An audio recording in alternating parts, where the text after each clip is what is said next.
नवरात्राच्या निमित्ताने आपण हा प्रवचनाचा कार्यक्रम संपन्न करतोय। या 9 दिवसामध्ये प्रामुख्याने देवता भक्ती करणारी सर्व जी मंडळी असतात ती अनेक प्रकारे देवतेची भक्ती करत असते। आणि एवढंच नव्हे तर केवळ देवतेची ती भक्ती करतात असंच नाही, अलीकडे थोडासा प्रकार कमी झालेला आहे, पण पूर्वीच्या काळी तर बळीसुद्धा दिला जायचा, तो रेड्याचा बळी दिला जायचा, अनेक प्रकारची हिंसा व्हायची। आणि अशी हिंसेचा प्रकार सर्वदूर असल्यामुळे जे ईश्वर भक्त आहेत, साधक आहेत, त्यांनी मात्र आपल्या परमेश्वराची भक्ती करणं, परमेश्वराचा आठव करणं क्रमप्राप्त असतं। एकदा काय झालं की सर्वज्ञ श्री चक्रधर स्वामींचा मुक्काम पुणतांब्याला होता। पुणतांब्याला स्वामींचा मुक्काम असताना अचानकपणे त्या गावामध्ये एका ठाकूराची, म्हणजे ठाकूर एक प्रतिष्ठित ठाकूर होता, त्याची हत्या झाली होती। त्याची हत्या जशी त्या गावामध्ये झाली, स्वामींनी सांगितलं आता इथे हिंसा झालेली आहे आणि हिंसावरती तेच महात्म्य असू नये। जिथे हिंसा झालेली, हिंसेचं वातावरण आहे, अशा वातावरणामध्ये साधू संतांनी राहू नये, कारण त्या वातावरणाचा परिणाम त्या व्यक्तीवर होत असतो। जशा वातावरणात तुम्ही राहता की नाही तसं वातावरण तुम्हाला प्राप्त होत असतं, आणि त्या वातावरणात राहिलं की तुम्हाला तशाच गोष्टी कराव्याशा वाटतात। आता उदाहरणार्थ तुम्हाला सांगतो, गावामध्ये सर्वदूर वातावरण आहे, वाड्यामध्ये सुद्धा वातावरण असतं, आपल्या परिसरातही वातावरण असतं, मग आपण मनुष्य आपोआप तिकडे जायला लागतो आणि ते करायला लागतो, आणि ते करायला लागलं की मनुष्य धर्मापासून कुठेतरी दूर जातो। म्हणून धर्म आपल्या अंतःकरणात आचरला पाहिजे आपण, आणि म्हणून भगवंताने त्या हिंसावरती त्याचं महात्म्य असू नये, सर्वज्ञ तिथून निघून गेले, थांबले नाही। जसं एकदा काय झालं की एक चांगला भक्त होता, खूप चांगली सेवा करायचा देवाची, एवढी सेवा करायचा देवाची की अक्षरशः दिवसातून 4-4 वेळा मंदिर झाडले, स्वच्छ ठेवणे, सर्व देवतेची व्यवस्था करणं, सगळं करायचं ते। आणि अशी व्यवस्था करत असताना अचानक काय झालं की एके दिवशी कुणाच्या तरी घरी श्राद्ध होतं, आणि श्राद्ध असल्यामुळे त्या माणसाने सांगितलं जेवायला या आमच्याकडे। आता श्राद्धाचा पदार्थ म्हटला तरी तो राजस आहे, तामस आहे। श्राद्धाचे पदार्थ त्या हेतूने असतात, त्या देवतेच्या हेतूने ते असतात, आणि असा ते पदार्थ त्याने खाल्ले। पुरणपोळीचा स्वयंपाक होता, छानपैकी स्वयंपाक होता, चांगलं पोटभर जेवण झालं, फुल जेवण झालेलं आहे चांगलं। आला मंदिरामध्ये आला, बसला आहे, झोप यायला लागली, मंदिरातच झोपला। मंदिरात झोपल्यावर काय झालं की झोप लागलेली आहे, झोपेमध्ये माणसाला काही आठवत नाही, आणि झोपेमध्ये काय झालं की त्याचे जे पाय आहे ते देवाकडे झाले। आता त्या देवतेला त्याचा अभिमान होता, कारण हा सेवा खूप चांगली करायचा, आणि म्हणून देवतेला अभिमान असल्यामुळे त्या देवतेनं काय केलं की याला जाणवलं श्राद्धाचं अन्न खाल्लेलं होतं, आता त्याच्यामुळे मलिनता शरीरामध्ये आली, निर्माण झाली मलिनता।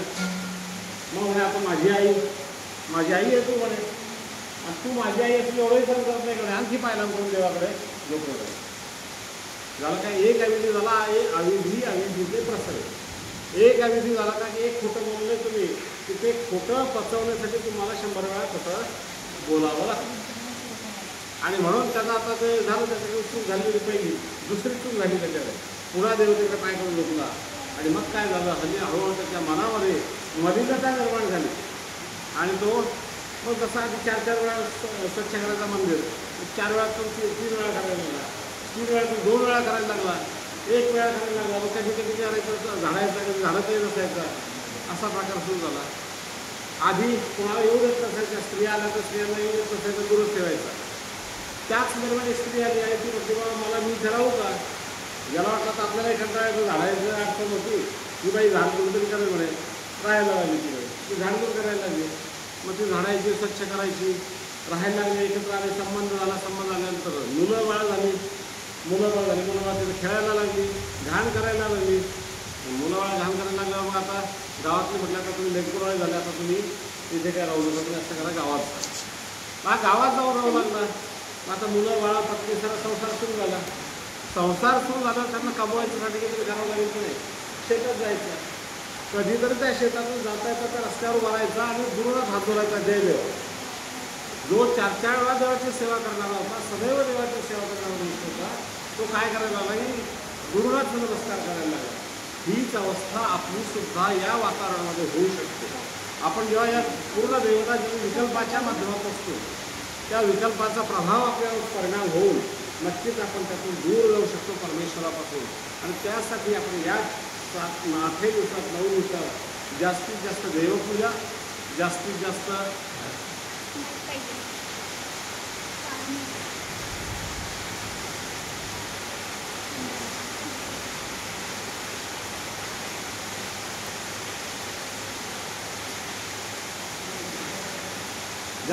देवपूजा त्याची व्हावी. जास्तीत जास्त वंदन झालं पाहिजे, प्रसाद नमस्कार झाले पाहिजे आणि ज्ञानाचं सुद्धा श्रवण झालं पाहिजे. ज्ञान श्रवण अतिशय महत्त्वाचं आहे.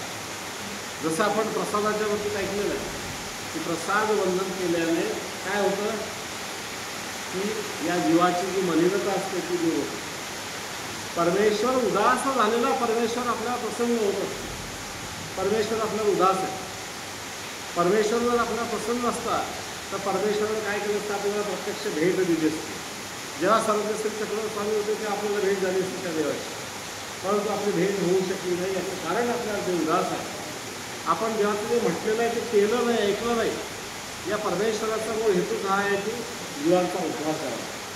परंतु जीवांचा उद्धार करताना जीवांना ज्ञान देण्याचं काम प्रत्येक क्षणी, प्रत्येक अवतारामध्ये, प्रत्येक युगामध्ये परमेश्वराने केलेला आहे. असा एकही जीव नाही की ज्याला परमेश्वरानं ज्ञान दिलेलं नाही. आपल्याला जरी असं वाटत असेल की ठीक आहे परमेश्वरी ज्ञान याला झालं आहे त्याला झालं, प्रत्येकाला परमेश्वरी ज्ञानाची माहिती झालेली आहे. परंतु त्याप्रमाणे आपण वागलो नाही, त्याप्रमाणे आपण ऐकलं नाही आणि म्हणून आपण वाहत आतापर्यंत इथपर्यंत आलेलो आहे. आणि आता इथे कुठेतरी आपल्याला थोडीशी जर जाणीव झाली असेल की परमेश्वर काय, जीव काय, देवता काय, प्रपंच काय, परमेश्वर काय, याची जाणीव जर आपल्याला झालेली असेल तर त्याप्रमाणे वागण्याचा आणि त्याप्रमाणे परीवर चालण्याचा प्रयत्न आपण करायचा. तशा प्रकारचे पदार्थ आपण मुळीच स्वीकारूच नाही. जर एखादा भंडारा असेल किंवा काही असेल ते पदार्थ आपण मुळीच स्वीकारू नये. तुम्हाला आग्राची जर ट्रीटमेंट घेत असेल तर त्यांनी तेवढा थोडासा मोह टाळा. अशा भंडाऱ्यामध्ये कधी जायचा करू विचारसुद्धा करू नका. त्या भंडाऱ्याच्या पदार्थांनी तुमचं संपूर्ण आयुष्य नष्ट होऊ शकतं. तुम्ही पूर्णपणे धर्मातून बाहेर जाऊ शकता. यासाठी अशा प्रकारचं अन्नसुद्धा आपण खायचं नाही आणि अशा वातावरणात आपण राहायचंसुद्धा असतं. म्हणून त्या या 8 दिवसात या 9 दिवसात जास्तीत जास्त आपण नामस्मरण आपल्याकडून झालं पाहिजे, जास्तीत जास्त पारायण झालं पाहिजे, जास्तीत जास्त देवपूजा झाली पाहिजे. प्रसादाबद्दल मी तुम्हाला सांगत होतो, प्रसादाबद्दल सांगतो आपण माझं गेलो होतो. प्रसाद नमस्कार कशासाठी केले पाहिजे? उदासीनता परमेश्वराने सांगितलं तुम्हाला, परमेश्वर उदास झालेला आहे. एकदा काय झालं की डोमेगामचा प्रसंग आहे. सर्वज्ञ श्री चक्रधर स्वामी अचानक म्हणून उदास झाले आणि उदास एवढे झाले की त्यांच्या दृष्टीसमोर उभं राहण्याची क्षमता सुद्धा कुणामध्ये सर्व घाबरले. आता काय होईल काय नाही, उदास झाले. भगवंत उदास होऊन डोक्यावर बसून राहिले. सर्व घाबरले. आता करायचं काय. नागदेवाचार्य अतिशय हुशार होता, अतिशय विद्वान होते, व्यवहार कुशल होते. नागदेवाचार्यांना लक्षात आलं की आता यांची उदासीनता कशी घालवायची. आणि मग नागदेवाचार्यांनी स्वतः तिथे गेले आचार्य आणि आचार्य तिथे जाऊन देवाच्या जवळ घेतले आणि वृद्धपूर्ण आणलेलं एक वस्त्र होतं, श्रीप्रभूंचं वस्त्र होतं. ते श्रीप्रभूंचं वस्त्र स्वतः आचार्यांनी आपल्या हातामध्ये घेतलं आणि हातामध्ये घेऊन त्याला मोकळी घडी केली आणि पूर्णपणे आपला अंग दाखवून घेतला आणि असं उभं धरलं. उभं धरल्यानंतर स्वामींच्या समोर धरलं आणि स्वामींना म्हटलं जी प्रसाद नमस्कार, प्रसादाला नमस्कार करा असं आचार्यांनी म्हटलं. आणि असं जेव्हा आचार्यांनी म्हटलं आणि प्रसादाला नमस्कार दिली आणि त्या प्रसादाच्या कपड्याचा उजेड स्वामींच्या अंगावर पडल्यावर स्वामी ताटकन उठून बसलेले. उदासीनता एका क्षणात नाहीशी झाली आणि ताटकन उठून स्वामी बसले. स्वतः स्वामी देवस्था हाताला घेतलं, त्याला नमस्कार केला आणि नमस्कार केल्यावर एका क्षणामध्ये स्वामींची उदासीनता नाहीशी झालेली आहे. म्हणून आपण सुद्धा तो प्रसाद नमस्कार केल्यावर आपल्यावर जी उदासीनता परमेश्वराची आहे ती उदासीनता दूर होईल. धर्माच्या कार्यामध्ये आपण अग्रेसर होऊ शकू. धर्म आपल्या अंतःकरणात चांगल्या प्रकारे उजेल. यासाठी आपल्याला सर्वांनी प्रथमतः जास्तीत जास्त नमस्कार या दिवसामध्ये केलं पाहिजे.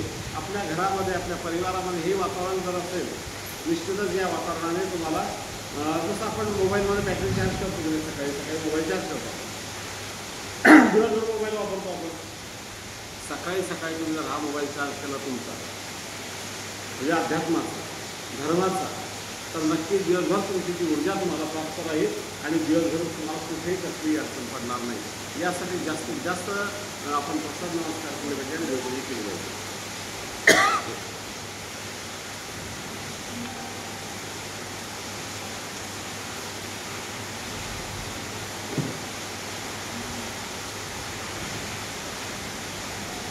साधारणपणे 1 ते 2 महिन्यापासून जे ग्रुपला आहेत त्यांना माहीत आहे की आपण लीळा चरित्रातील काही घटना, काही लीळा दररोज रेकॉर्ड करून आपण ग्रुपला टाकत असतो. बरेचशी मंडळी ऐकते आहेत, त्या क्रमातच आपण आजही आहोत.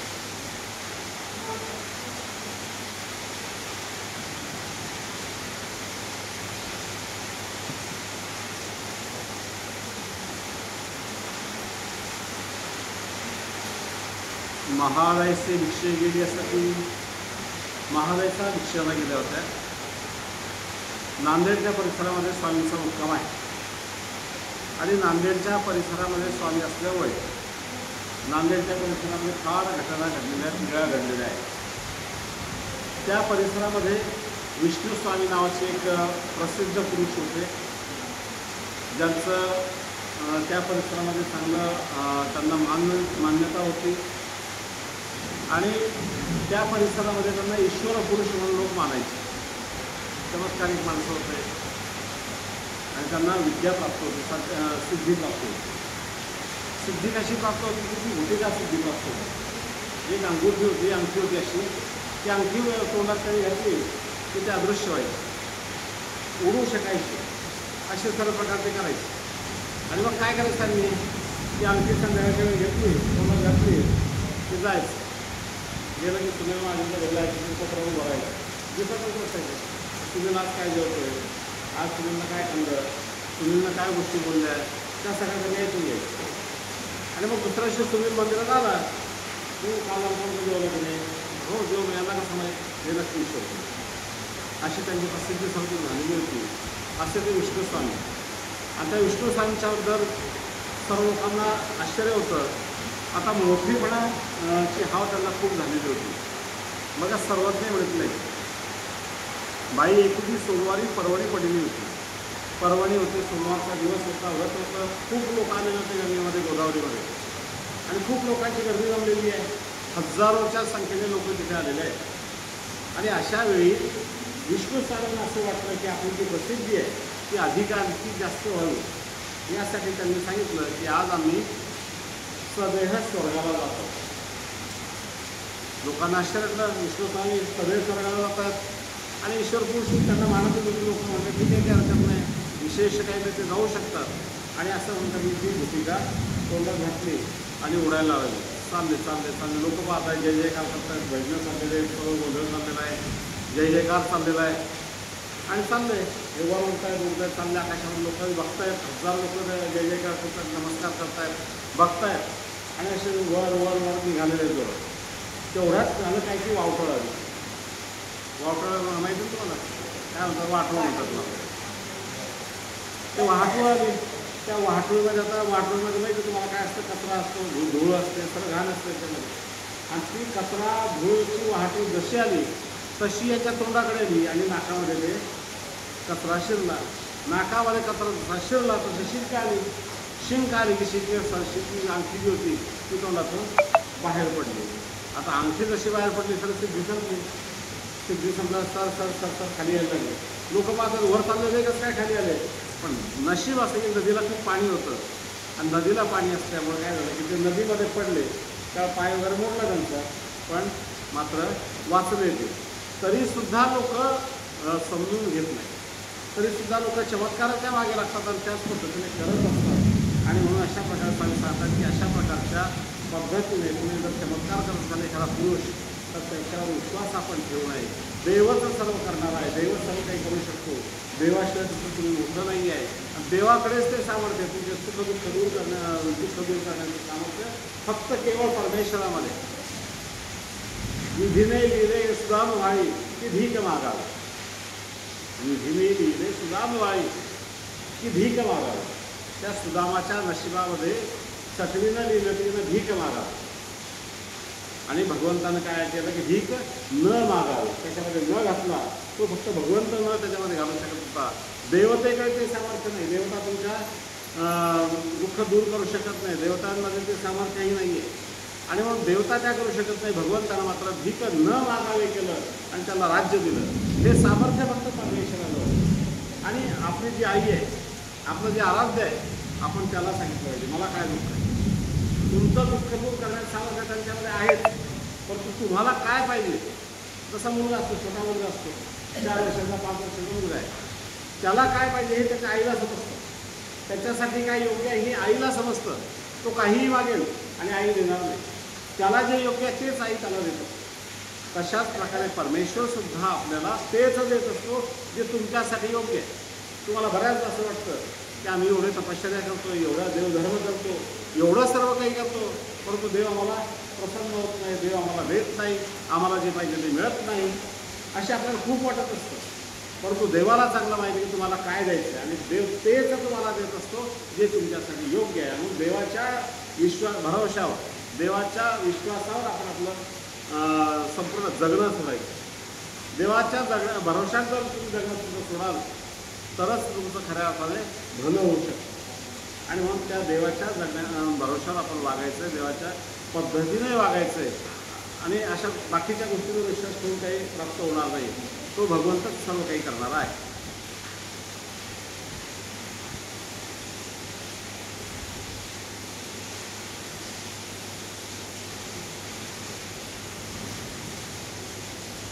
गोसावी मार्गे विजय करतात ती तव एकी गावीचे वराड मुहूर्ताचे वेळ होय तव सेवती एसी पैसले होते.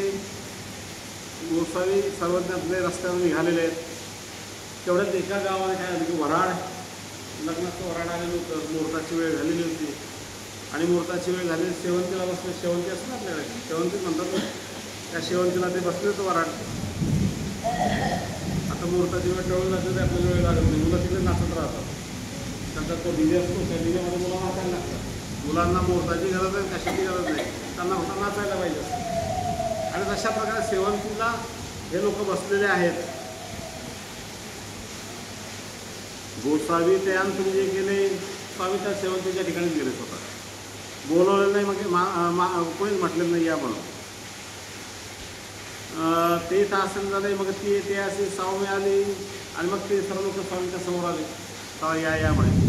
आता नवरीकडच्यांना वाटलं हे नवरदेवाकडचे आहेत, नवरदेवाकडच्यांना वाटलं नवरीकडचे आहेत. दोघंही मान्यता करतात स्वामींची. म्हणून गोसावी असे आधी टिळा लावला, मग टिळा सर्वज्ञांना आधी लावला, तांबूळ दिलं, पाणवर दिलं, सर्वांना दिलं. आणि मग नंतर शेवंतीची जे वस्त्र देण्याची काही पद्धती असते ना, वस्त्र वगैरे देतात, कपडे वगैरे देतात एकमेकांना. मग सर्वात आधी ते मुलीकडचे म्हटले तुमचे जे पुरुष आहेत, तुमच्या जे प्रमुख आलेले आहेत, त्यांना पहिल्यांदा आम्ही वस्त्र देऊ. ते आमच्याकडे कोणी आलेलं नाही आहे, त्यामुळे ते कोणाचे आम्हाला तुमच्याकडचे झाला गोंधळ. हे म्हणतात आमच्याकडे त्यांच्या आमच्याकडचे नाही. आणि असा जेव्हा गोंधळ झाला, ते दोघंही म्हणाल ना आमच्याकडचे नाही. देव म्हणतात की आम्ही तुमचेही नाही आणि यांचे नाही, आम्ही निघावं असं म्हणून देव म्हणायला. ते म्हणे नाही देवा, आम्ही तुमच्यावर सगळेच आम्ही तुमच्यावर याबाबत आग्रह केला, विनंती केली आणि पुन्हा मान सन्मान केला. अशा प्रकारे सर्वज्ञांनी त्यांच्याकरता पूर्णपणे तो लग्नाचा विधी स्वीकारला आणि तिथे थांबले. हे त्याचं भाग्य विचारायचं काहीतरी की भगवंत प्रत्यक्ष न सांगता सुद्धा प्रत्यक्ष त्यांची क्रिया स्वीकारण्यासाठी गेले होते. हा परमेश्वराचा त्याच्यावरला हेतू आहे.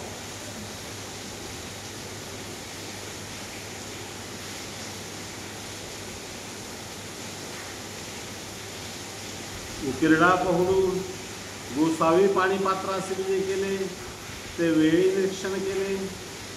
सुनी व्याली होती, स्वामी भिक्षेला जायचे. आता भिक्षेची पद्धती तुम्हाला मी सांगितलेली आहे. एकांकाचा हा काळ आहे. भिक्षा कशी मागायची? पात्र नसायचे, भांडं वगैरे काही नसायचं, झोळी पण नसायची, हातामध्ये भिक्षा मागायची. पाणी पात्र. पाणी म्हणजे हात म्हटलेलं आहे आणि तेच पात्र.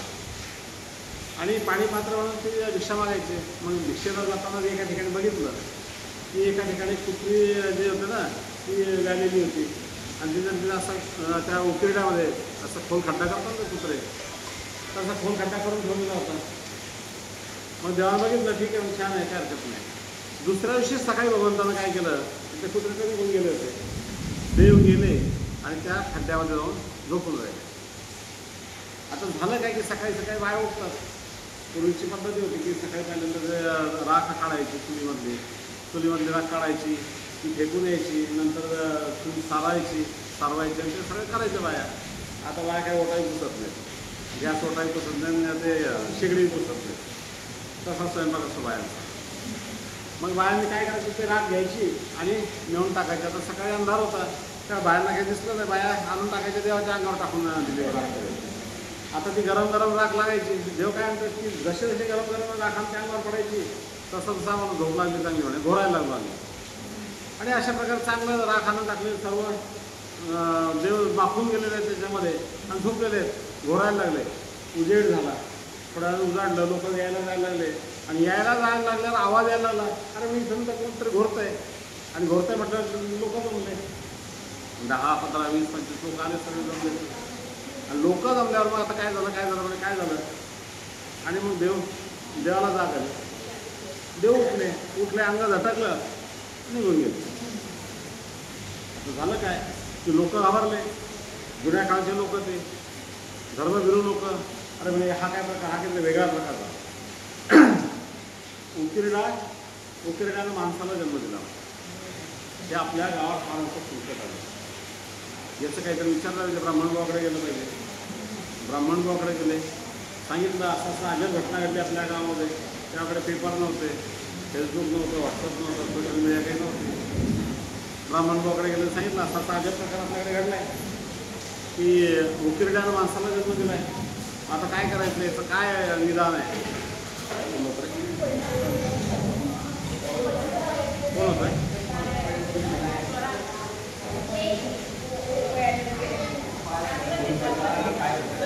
आणि मग लोक आश्चर्य करायला लागले. आता काय करायचं काहीतरी केलं पाहिजे. ब्राह्मण विचारलं. ब्राह्मण सांगितलं काय नाही की जागा स्वच्छ करा. ती जागा स्वच्छ करून गावाला जेव घाला. संपूर्ण गाव वजन द्या, म्हणजे आपल्या गावाचं संकट कळून नये. त्याप्रमाणे संपूर्ण तो उकिरडा स्वच्छ केला, ती जागा स्वच्छ केली, छानपैकी त्याने मंडप घातला आणि मंडप घालून स्वयंपाक तयार केला आणि पण गावाला आमंत्रण दिलं. गावाला दिलं, आजूबाजूच्या गावालाही दिलं आणि छानपैकी तिथे पंगत बसलेली आहे. देव काय म्हणतात की ठीक आहे, बाकीचं ठीक आहे, पण आम्ही तिथे गेलो त्या प्रतिमांमध्ये, त्या घरी आम्ही स्वतः गेलो आणि आम्ही सुद्धा तिथं जेवण केलं. अशा प्रकारे ती घटना परमेश्वरानं घडवून घेतली. त्या गावातल्या लोकांकडून अशी क्रिया करवून घ्यायची. परमेश्वर बऱ्याचदा अशा घटना करवून घेतात. देवाला जर काही तुमच्याकडून क्रिया करून घ्यायची असते ना, अशा पद्धतीने देव क्रिया करवून घेत असतो आणि ती क्रिया तशा पद्धतीने त्या गावकऱ्यांच्याकडून भगवंताला घ्यायची होती. त्या गावाला तर भोजन घातलं, परिसराला तर भोजन घातलं, परंतु भगवंतसुद्धा तिथे प्रत्यक्ष भोजन केले. त्यामुळे त्या गावातल्या लोकांवर ते संकट नव्हतंच, काही होणारच नव्हतं, परंतु ती क्रिया त्यांच्यातून चांगली क्रिया घडवून घेतली. अशी एक क्रिया आपल्या हातूनही घडली पाहिजे. प्रत्येकाला वाटलं पाहिजे की ही क्रिया माझ्या हातून सुद्धा अशा प्रकारे घडली पाहिजे, म्हणून प्रत्येकाने तो प्रयत्न केला पाहिजे. त्या क्रियेसाठी बाकीच्या गोष्टींपेक्षा भाव महत्त्वाचा आहे. बाकीच्या गोष्टी उपलब्ध होतात नाही होतात हा विषय वेगळा आहे, परंतु तुमचा जर भाव असेल तर त्या सर्व गोष्टी घडवून येत असतात आणि होऊन जात असतात. एकदा नेहमी बाबा सांगायची घटना आपल्या गुरुजी सांगितली. एकदा काय झालं, म्हणे रात्रीची वेळ होती, संध्याकाळी सांगलीला शेवटची गाडी 12 वाजता यायची आणि 12 वाजेच्या गाडीनं काही संत मंडळी आली, 10-12 मोठमोठे संत मंडळी आले. बाबा सांगतात की त्या दिवशी माझ्याकडे 10 रुपयेसुद्धा नव्हते. आता एवढे हे मोठमोठे संतांना किमान त्या टायमाला 5-5 रुपये म्हणजे खूप वाटायचे. 5-5 रुपये पूजा तरी केली पाहिजे, मोठे मोठे म्हणत असल्यामुळे. आता 5 रुपयाला काही किंमत नाही आहे, पण त्या टायमाला 5 रुपये खूप वाटायचे. आणि मग किंवा 40-45 रुपये तरी माझ्याकडे असायला पाहिजे होते. काही थोडंसं जेवणाची व्यवस्था करावी लागेल, 50 रुपये असायला पाहिजे होते, पण माझ्याकडे 10 रुपयेसुद्धा नव्हते. आणि मग आले झोपायची व्यवस्था केली, सकाळी बघू आता काय होईल ते म्हणून देवाची प्रार्थना केली आणि झोपी गेली. सकाळी 4 वाजता एक व्यक्ती आली. सकाळीच ते बाबा आले, गावातला एक रस्ता, दरवाजा वाजवला. बाबा होते समोर, बाबाने उठले, दरवाजा उघडला आणि दंडवत केला. त्यांनी म्हणे मला रात्री स्वप्न पडलं आणि तुम्हाला पैसे द्यायला सांगितलं देवाने मला.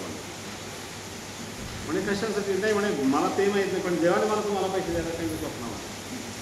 ते कोणतरी साधवांनी त्यांनी सांगितलं पैसे दे. आणि 100 रुपये त्या काळी, जे 50 रुपये बाबांना लागत होते, 100 रुपये त्या काळी त्या माणसाने आणून दिले. बाबांनी 5-5 10,000 रुपये दिले. बाबांनी सर्व संपवलं. जे तुमच्या मनात जर भाव असेल, तुमच्या मनात जर इच्छा चांगली असेल, भावना स्वच्छ असेल, शुद्ध असेल, तर परमेश्वर ती गोष्ट तुमची स्वीकारून घेतो. भांडारेकरांची घटना आपण ऐकतो की नाही? भांडारेकरांची घटना किती लोकांना आठवते तुम्हाला सगळ्यांना? कशी होती घटना? भांडारेकरांनी एका क्षणामध्ये संपूर्ण संसाराचा त्याग केला. वेळच लागला नाही, लगेच संसाराचा त्याग केला आणि स्वामींच्यासोबत राहू लागले. स्वामींच्या सोबत राहत असताना काय झालं की मग आता लोक भेटायचे, स्वामींना काहीतरी अर्पण करायचे. पुढे भोजन द्यायचं, पुढे वस्त्र द्यायचं, पुढे द्रव्य द्यायचं. भांडारेकरांचं असं वाटायचं आपल्याकडेही पैसा होता, आपल्याकडेही संपत्ती होती, आपणही काहीतरी देवाला देऊ शकलो असतो. तर आता काय आपण तर सर्व सोडून आलो, आपण आता देवाला काहीही देऊ शकत नाही. आणि मग ते सदैव दुःखी असेल. त्या दुःखीत अंतःकरणाने देवाने सांगितलं, चिंता करू नका, तुमचा जो मनोरथ आहे तो आम्ही पूर्ण करू. आणि असं म्हटल्यावर निर्वाणेश्वराच्या अचलपूरच्या परिसरामध्ये भगवंत आलेले आहेत आणि सांगितलं या मंदिरामध्ये तुम्ही बसा आणि कुणी काही म्हणेल तसं वागा. देवाची आज्ञा होती म्हणते आणि बसले. तेवढ्यात तिथली राणी होती धानाईसा. ती राणी धानाईसा देवतेला नमस्कार करण्यासाठी आली. देवतेला नमस्कार केला आणि परिसरामध्ये कोण संत असतील त्या सर्व लोकांना, ब्राह्मणांना वगैरे सर्वांना दान धर्म करत त्या निघाल्या.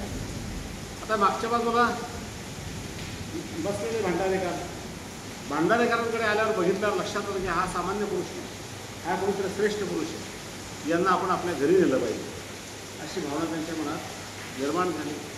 त्यांनी आल्या विनंती केली, म्हणे तुम्ही आमच्या घरी चला, आमच्या राजवाड्यावर चला. तिथे राणी होती ती. आणि मग देवाने सांगितलं होतं कोणी काही म्हणेल तसं करा. त्याप्रमाणे ते म्हटले ठीक आहे, काही हरकत नाही, त्यांच्यासोबत वाड्यावर घेऊया.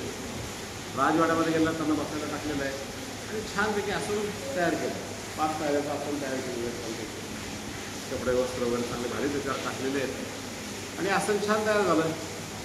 मग मध्ये गेल्या एक मोठी परात होती. त्या परातीमध्ये रत्न, माणिक, मोती, सोनं, चांदी, रुपये असं सगळं भरलं, ताटात आणलं आणि यांना विनंती केली तुम्ही आसनावर बसा. म्हणजे कशासाठी? नाही, हे सोनं चांदी आणलं, हे तुम्हाला दान द्यायचं, मला तुमची पूजा मला करायची. ते भांडारेकर म्हणतात माझी कशाला पूजा करतात? माझ्यापेक्षा श्रेष्ठ माझे गुरु, माझे देव इथे आलेले आहेत म्हणे, त्यांची पूजा तुम्ही करा. मी जीव आहे, माझ्याशाही श्रेष्ठ परमेश्वर इथे आलेला आहे, पण तुमचे कोणी गुरु आहे? मग आलेले आहेत म्हणे. मग म्हणे त्यांना बोलवा, मी पाठवते म्हणे. नाही म्हणे मी स्वतः जातो, मी बोलवायला. स्वतः भांडारेकर सर्वज्ञांना बोलवायला आले. विनंती केली की राणीनं तुम्हाला बोलवलं आहे आणि तुम्ही त्यांच्या घरी चला अशी विनंती केल्यावर सर्वज्ञ स्वतः तिथे आलेले आहेत. आल्यानंतर आणखी छान आसन तयार केलं मोठं, त्याहीपेक्षा भव्य आसन तयार केलं. ती जी परात होती आणि मोठी परात आणली, त्याच्या आणखी सोनं, चांदी, माणिक, मोती, रूप सर्व काही पूर्ण भरलं आणि पुन्हा ती घेऊन आलेली आणि सर्वज्ञांना विनंती केली की आसनावर बसवण्याची. सर्वज्ञांना आसनावर बसवलं आणि स्वतः राणी त्यांची पूजा करणार. तेवढ्यात देव म्हणतात तुम्ही कोणाची पूजा करणार होते? भांडारेकरांची. मग या द्रव्यावर अधिकार खरा कोणाचा आहे? भांडारेकरांचा. तुम्ही असं करा, तुम्ही भांडारेकरांच्या हाती वस्तू द्या, ते आम्हाला अर्पण करा. अशा प्रकारे एक अवयव कानातला अवयव असेल तो त्यांच्या हातात द्यायचा. हा कानातला अवयव मग ते स्वामींना अर्पण करायचे. बाजूबंद सर्व प्रकारचे अलंकार त्याच्यामध्ये होते. ते सर्व अलंकार त्यांनी भांडारेकरांच्या हाती दिले आणि भांडारेकरांनी स्वामींना अर्पण केलं. आणि मग भांडारेकर विचार करतात मी श्रीमंत होतो, इतका काही श्रीमंत नव्हतो, मी रत्न, माणिक, मोती, सोनं, चांदी देवाला कधीच देऊ शकलो नसतो, परंतु मनामध्ये भावना ठेवल्यामुळे मला क्रिया करायची, मला देवासाठी काहीतरी करायचं आहे, ही भावना मनात ठेवल्यामुळे त्यांना तसा तो योग प्राप्त झाला आणि भगवंताने त्यांची ती क्रिया स्वीकार केली. अशाच प्रकारे मनामध्ये जर आपल्या भावना बनली असेल, शुद्ध असेल, तर नक्कीच परमेश्वर ती क्रिया स्वीकारात घेतात आणि आपल्याला आपलं फलप्राप्ती होत असते. म्हणून प्रत्येकाने अंतःकरणात ती भावना ठेवली पाहिजे, त्या परमेश्वरासाठी मला काहीतरी करायचं आहे. आणि परमेश्वरासाठी बाकी तुम्हाला काही करता येऊ का नाही हो, परंतु परमेश्वरासाठी सर्वात महत्त्वाचं तुम्हाला नामस्मरण आहे. नामस्मरण आपल्याला घडलं पाहिजे. तेवढं नामस्मरण जास्तीत जास्त जितकं होईल तितकं नामस्मरण आपण करत जावं. दररोज 1 गाठ्या, 2 गाठ्या, 5 गाठ्या काहीतरी स्मरण आपल्याकडून झालं पाहिजे. आणि सकाळची वेळ मी तुम्हाला सांगितलं की सकाळची वेळ अतिशय चांगली असते. सकाळची वेळ अतिशय शुद्ध असते, स्वच्छ असते, सात्विक असते. त्या सात्विक वेळी आता तुम्ही बरेच चालू राहतो सर्व की सकाळची 3 ते 5च्या वेळ ही अतिशय चांगली असते.